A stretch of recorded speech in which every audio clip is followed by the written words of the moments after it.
Allahu Allahu Allahu Allah. SATV, channel kita semua.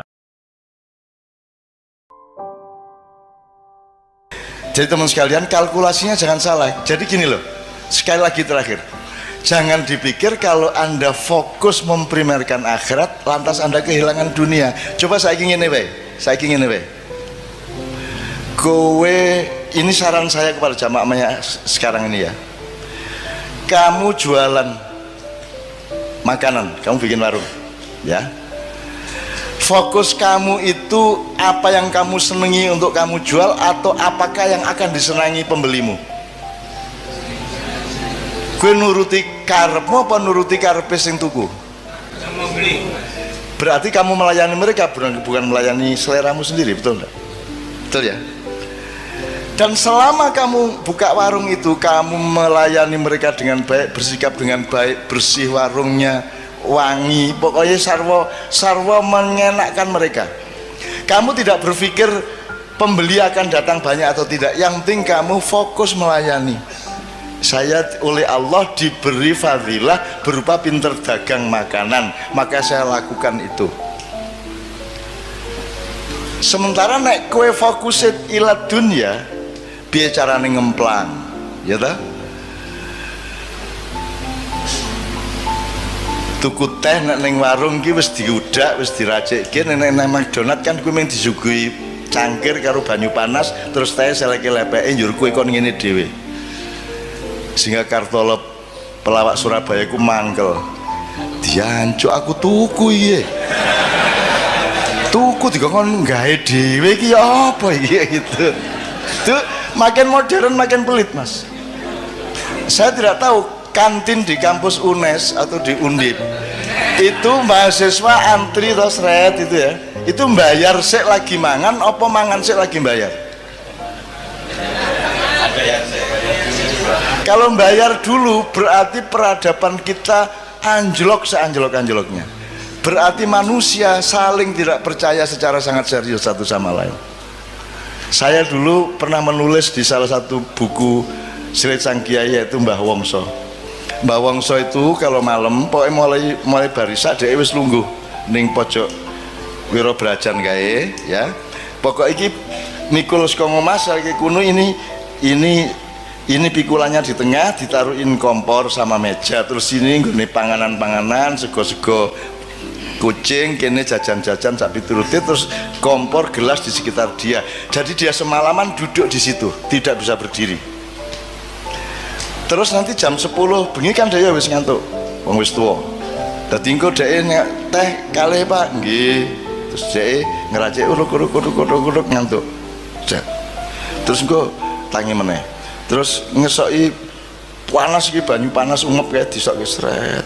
Tengah-tengah ngesoki mengantuk, Mas. Terus sampai tumpah dari gelasnya itu nyiprat nang pupune lagi dhek tangi meneh ngono kae. Pokoknya nek arep ndelok hiburan gratis pokoke nang Mbah Wongso. Iki mesti ngontak ngantuk, mesti nginang ngene kae mergo kecipratan kuwi. Bagaimana orang jualan ngantuk semalaman dan dia tidak mengontrol tempenya habis berapa, Pak itu tadi ngabisin kerupuk berapa dan seterusnya, dia tidak mengontrol. Saya hidup ini tidak untuk berjualan atau mencari laba. Saya hidup ini menjalankan dharma bakti saya sebagai hamba Allah. Aku iso ning ngene iki, tak lakoni ngene iki kanthi tenanan. Perkara kamu bilang makan tempe telu kok ngaku siji, kowe kerupuk 14 ngaku ming 4. Aku duwe kanca biyen kerupuk seneng banget deh. Jadi nak hitung-hitungan, lem nasi berapa? 2,5. Teh 2. Kerupuk 19. Wakai mangan kerupuk. Dan itu saya zaman aku kaya sak umur gue ya padha wae melarat aku dibanding gue saiki. Gue iso tuku pulsa biyen ra ono. Jadi ada namanya warung Gua Hirok di Jogja itu. Kita sebut yang menyebut Gua Hirok itu saya mergo ning nggon cedak beteng kae ono sak kluwekan niku dodol tahu guling. Apa tahu guling? Ya tahu guling. semacam tahu lontong kalau Jawa Timur. Saya sama teman-teman seniman makan tahu guling 3, apa kerupuk berapa, tempe berapa, teh berapa, kopi berapa. Terus Bu sampun Bu, jam 2 bengi kae. Nggih Nak, napa mawon niki tahu gulingnya sekawan. Nggih. Teh panase sekawan tambah kopi kalih. Nggih. Tempene wau pira 7. Nggih. Kerupuke 20 nggih gitu ya. Pokoke nggih. Pun pinten Bu? Napa wau?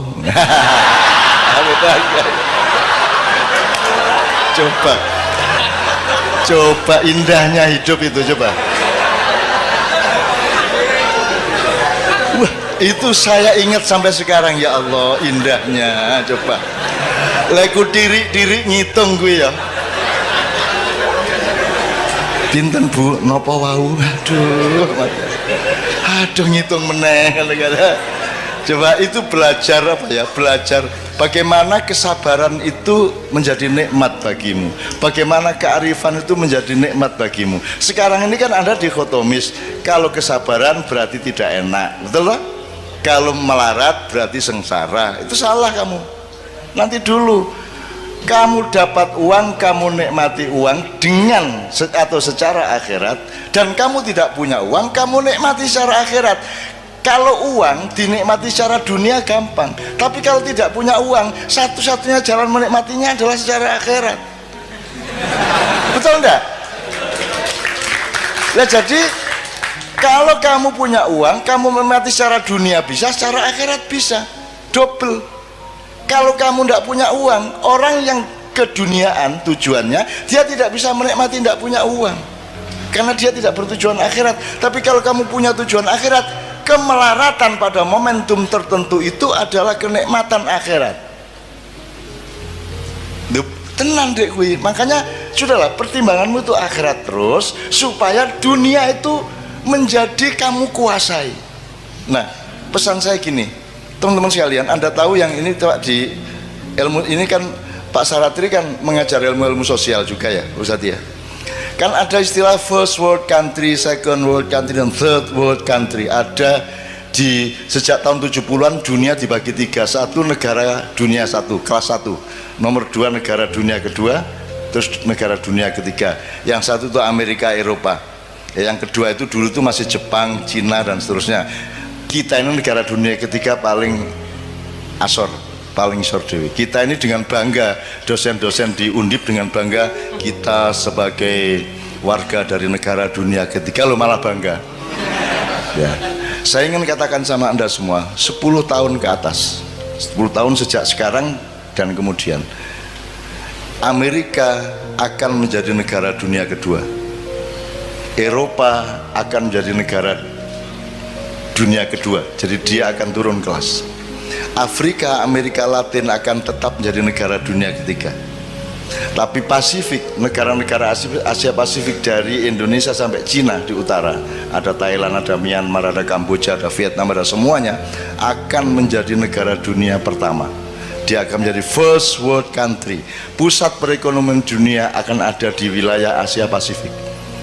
Indonesia akan menjadi bagian dari supremasi ekonomi dunia dalam waktu tidak lama lagi. Neng dudu wekmu.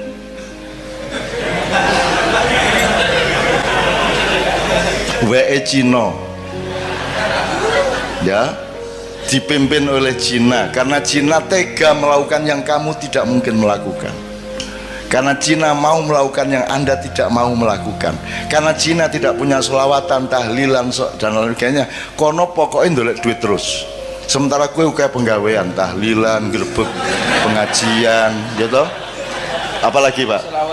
Selawatan, ma'iyahan, manakipan, segala oke banget penggawean, sehingga konsentrasi keuangan dan materialismenya turun gitu ya. Nah teman-teman sekalian, yang saya ingin omongkan di sini, dengan sudah ada bekal wabtagi ad-darul akhirah fima atakallah, itu ya kalimatnya, diingat-ingat, carilah akhirat pada atau di dalam apapun yang Allah kasih. Apa wae kowe dikai Gusti Allah, apa wae dolek ono akhirate, ngono ya misalnya. Oke. Nah teman-teman sekalian, Anda mau apa sekarang? tahun 2025 ke atas. What are you going to do? Kamu mau apa? Gue harus jadi cleaning service, gue harus jadi satpam, gue harus jadi tukang demo bayaran, gue harus jadi apa? Gue harus jadi pengemis, gue proposal nang dindi, gue pura-pura jadi wong kritis padahal dikongkon satu pihak untuk demo pihak yang lain. Gue harus jadi apa? Gue harus jadi wong ngemis. Gue wong Jawa ya rata-rata ya. Gue milih ndi? Mati kaliren opo mangan tapi barang colongan. Tenan iki. Ngene, gue tahu ngerti to ceritane ana macan digodha kancil. Muangkel banget to kancil kuwi. Muangkel macane. Akhire diuber mlebu alas kae semak-semak ilang. Akhirnya ana kebo. "Boh, ngerti ra ning ndi kancil mang?" Ngerti jare kebo ngono. "Ning ndi nanti, Bu?" "Ya tak dudu ning ambung sik bokongku." Akhirnya macan nyium pantatnya. Terus kerbau menunjukkan ini kono mau ning nggon semak-semak kono kae. Wah, macannya lari. Oh, ada bener, lari lagi, hilang lagi. Ketemu babi. Bibi, kowe ndelok kancil ora? Ana kuwi mau mlayu rono. Ning ndi persisnya ning ndi? Ambung sik silitku. Akhirnya si macan ngambung silit babi. Didudui sama babi. Pokoknya ning kono kae ana wit-witan kae ketoke ndelik ning wite. Parane karo macan ilang meneh. Akhirnya ketemu siri-siri. Kowe ngerti siri-siri? Ambung sik silitku nek pengen ngerti. Ora ngerti siri-siri ta? Orang ngerti siri-siri? Belum tahu krungu? Ayo nek kepingin ngerti, dilaten sik silitku. Inilah yang terjadi di Indonesia sekarang. Bukan hanya terpaksa, bahkan orang melamar untuk ngambung silit. Ya rah? Ya rah? Saiki iki ning Indonesia sarjana wong pinter-pinter wong ampuh-ampuh royoan mbuh universitas iki universitas iku royoan untuk ngelamar ndilat silit ben urip. Ya ra, ben iso mangan, ben duwe mobil apik, ben duwe jabatan, ben iso melu ngerampok. Ya ra. Wes, sesuk kowe ketemu kanca-kancane siri-siri nang ndi? Apa kuwi? Pengen ngerti kowe? Terus langsung kok bukanya ini.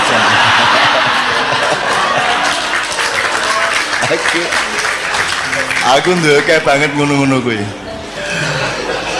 Aku duwe kanca Pak Muzamil, orang Malang, Bang, dipecat. Dia kepala sekolah dipecat coba oleh kepala dinas gara-gara dia memainkan permainan saya.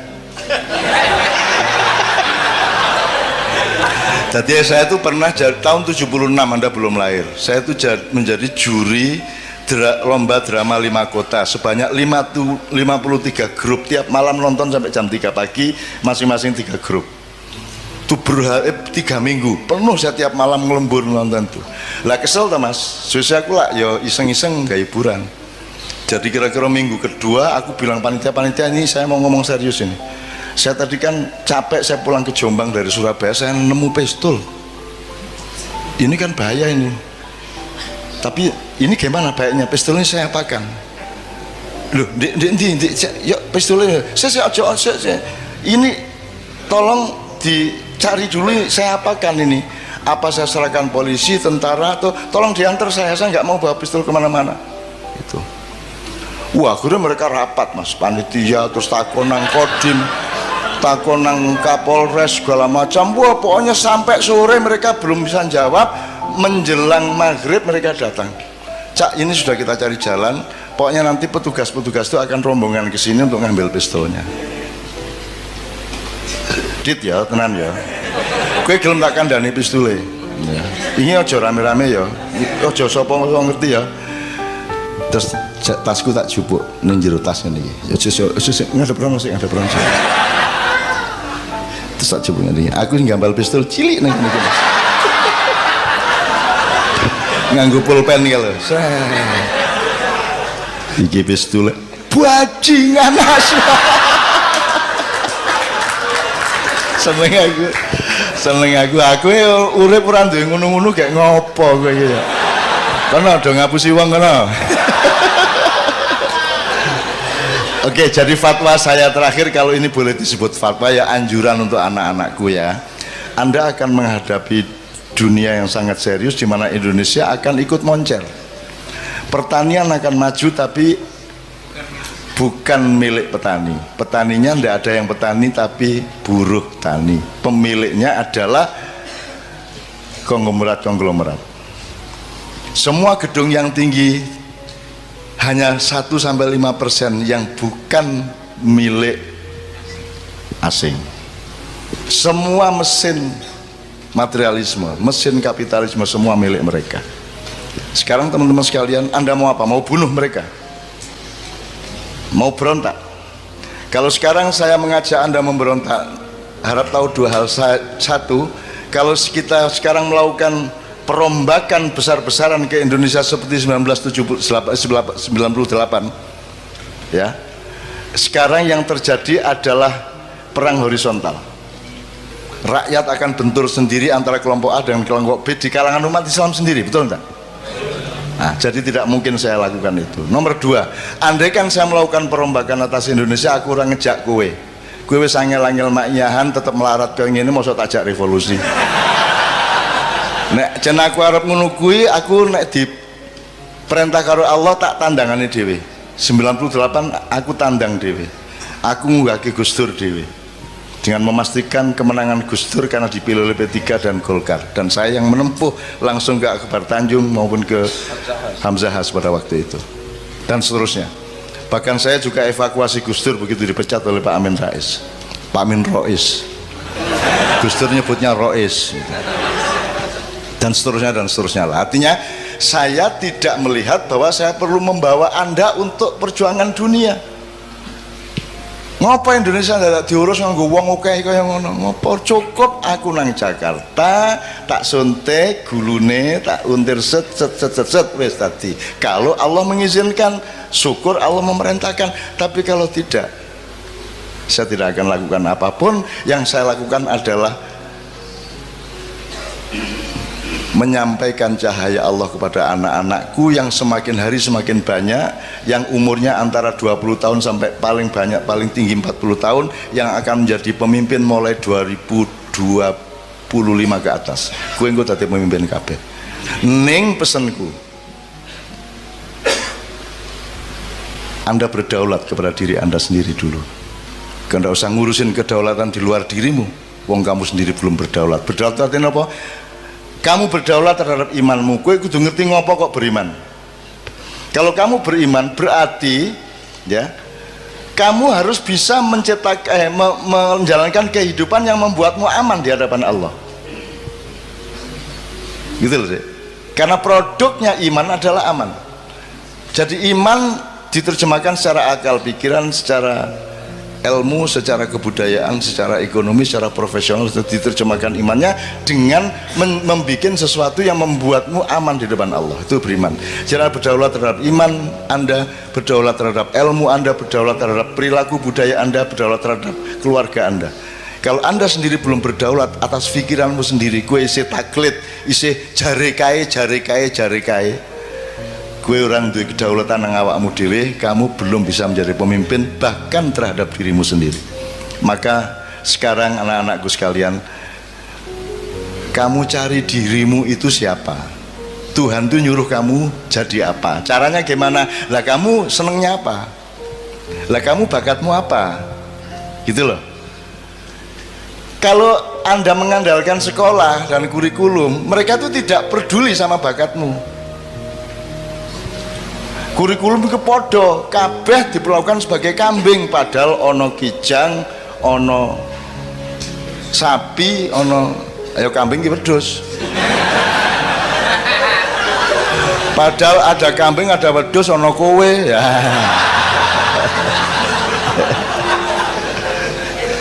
Maksud saya, mencari dirimu sendiri itu maknanya jangan muluk-muluk. Kamu punya kecenderungan apa? Mulai dilihat sekarang kamu itu. Kamu, wah aku seneng ya karo kopi iki tak dodolan, aku tak gawe warkop wae. Wah aku seneng iki nandur-nandur, tak jajal, tak jadi cilik-cilikan jadi petani organik misalnya.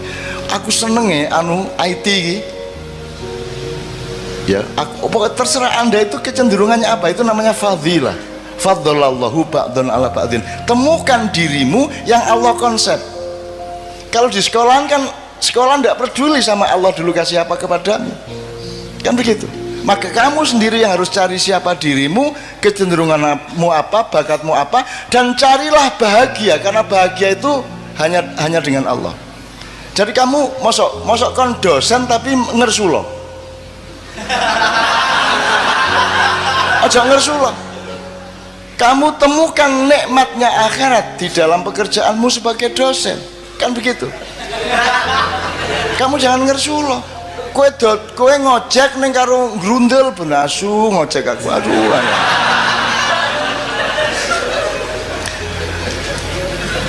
Teman-teman sekalian, kemarin saya diceritai oleh Sabrang, di Jepang itu ada orang yang 40 tahun lebih itu dia kerjaannya melipat-lipat kertas origami itu loh. Gawe manuk, gawe perahu, gawe apa lho. Dadi petang ngono terus deh. Kan iki ngopo to iki? Bendino nglipat kertas apa to gunane apa gitu ya. Anda tidak tahu itu thariqat, itu ketekunan. Lakukan saja apa yang Allah fima atakallah. Yang Allah kasih kepadamu itu lakukan dengan istiqomah, sungguh-sungguh, tekun total sampai kamu jadi ahli yang kamu lakukan itu. Nek kue dodolan soto, kue ahli soto. Nanti ketika Indonesia menjadi negara dunia ke-1, kamu adalah pakar. Kamu direktur atas hidupmu sendiri. Kamu dibutuhkan oleh konglomerat. Bahkan kamu akan jadi konglomerat.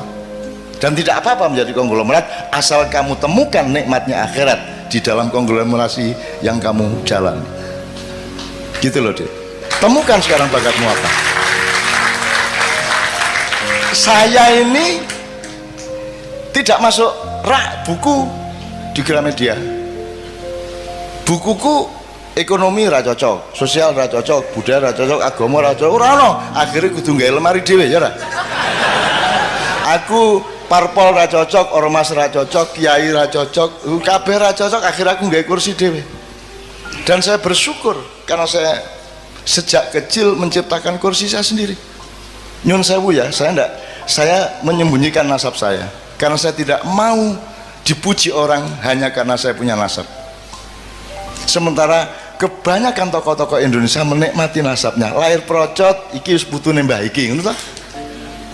Gampang dadi ketua iki, gampang dadi kok mergo pancen putune mbah iki kan ngono. Aku ora duwe kursi iku. Dan seandainya ada, aku sembunyikan di belakang punggungku. Aku ingin menjadi fungsi, bukan menjadi siapa diriku. Gitu loh, Dek.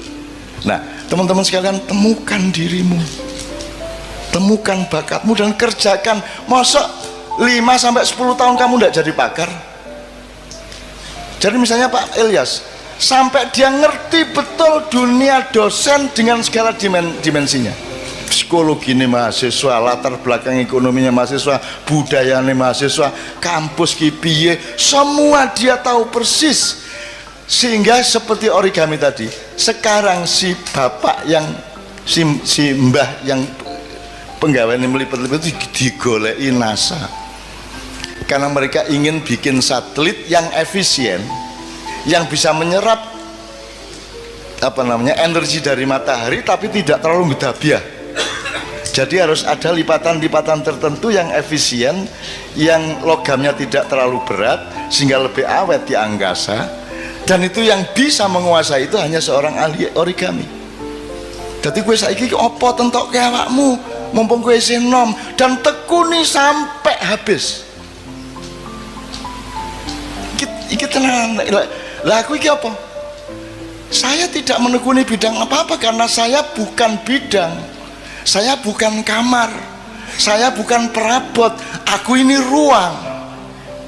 Aku ini menampung semua perabot.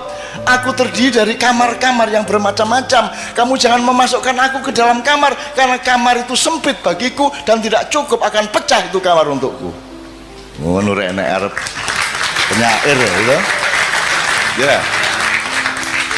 Maka saya tidak membutuhkan dunia ini, karena aku disuruh menolong kalau ada yang darurat di dunia ini. Masa saya butuh dunia? Saya butuhnya Allah. Bahwa Allah kemudian menyayangi sangat dengan mencuelkan dunia untuk saya, itu Allah kasih, bukan karena saya mencarinya. Dari soal istri sampai soal harta sampai soal ma'iyah, saya tidak pernah minta dan saya tidak pernah merebut dan saya tidak pernah bercita-cita. Orang tahu kok, wah tak rabi karo artis ya. Orang tahu aku. Pokoknya dilalah acara bareng karo Kiai Kanjeng ning Senayan, buka bareng tak lamar sini wae. Atine pengen ngelamar tak lamar. Nesu to. Ki ora tau ketemu lagi pisang ngelamar wae nesu. Nah, menurut gayanya nasib dari Allah, nek cah wedok nesu ning ati tingkat kene berarti arep dadi. Jadi nek ana cah wedok benci nang kowe, berarti nanti kalau dia mencintaimu dia akan luar biasa cintanya. Semakin dia benci kepadamu, semakin tinggi energi cintanya untukmu. Oh no. Kecuali yang tidak.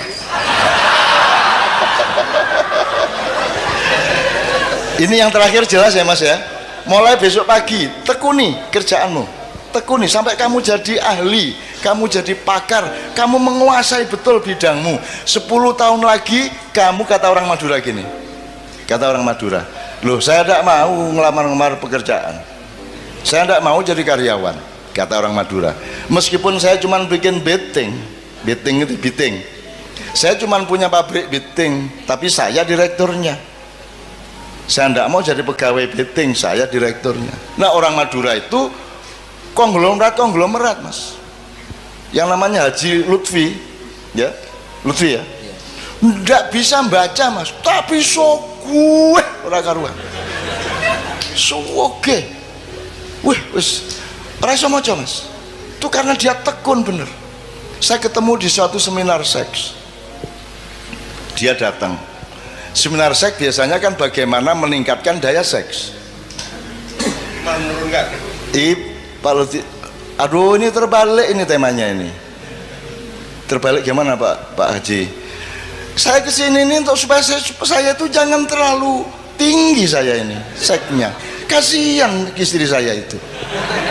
Masa saya harus cari yang umur 18 tahun terus?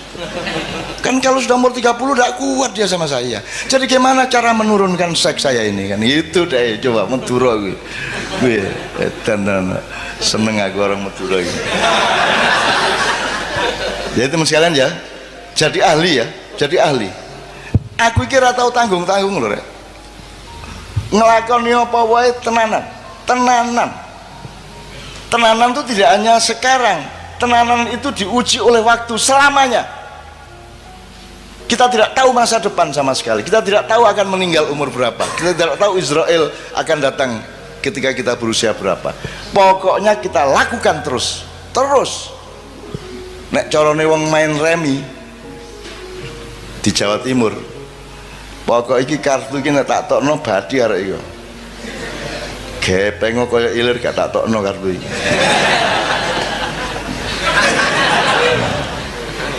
Nek saiki lak gampang kompromi to Mas.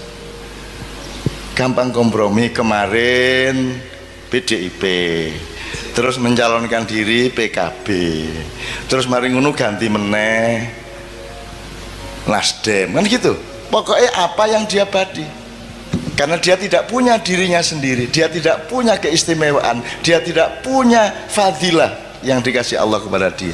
Nah temukan fadilah dari Allah kepada masing-masing, maka kamu sudah dijamin oleh Allah bahwa akan aku lebihkan kebunmu asal engkau mencari aku dalam hidupmu. Ini ya, tepuk tangan untuk Allah Subhanahu wa Ta'ala. Sudah pernah ada kiai mengatakan tepuk tangan untuk Allah?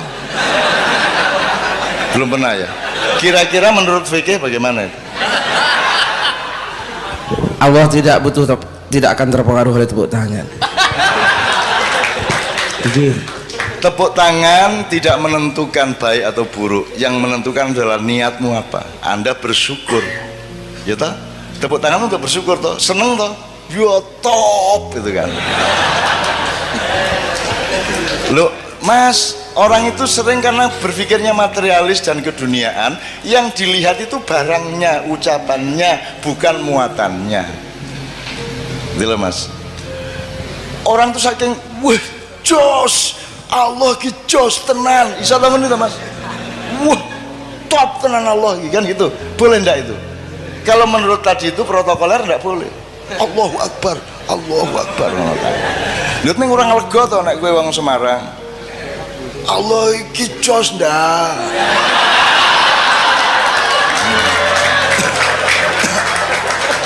Teman kita Mas Hamim Ahmad dari Gresik, adiknya disunat. Sunat iki lah macam-macam reaksinya cah cilik. Ono sing aduh, ngono kan. Iki adiknya Hamimnya ya kurang ajar kaya ngono kae. Disunatnya, "Alah! Gusti Allah matane!" Ana kuwi. Ana kuwi. Ya Gusti Allah di mata-matakno lho.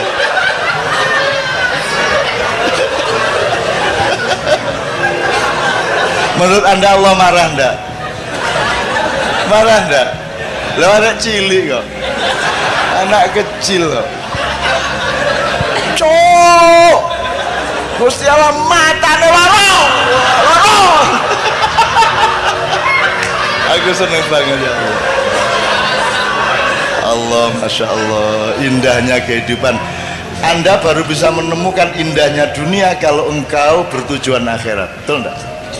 Kalau tujuanmu dunia menjadi remeh, tidak bisa kamu nikmati. Kalau engkau menemukan betapa indahnya ciptaan Allah ini, dunia menjadi indah dan tidak tergantung jumlahnya. Kamu punya uang 50.000 indah, punya uang 1 juta indah, punya uang 10.000 indah. Kalau kamu melihat Allah dan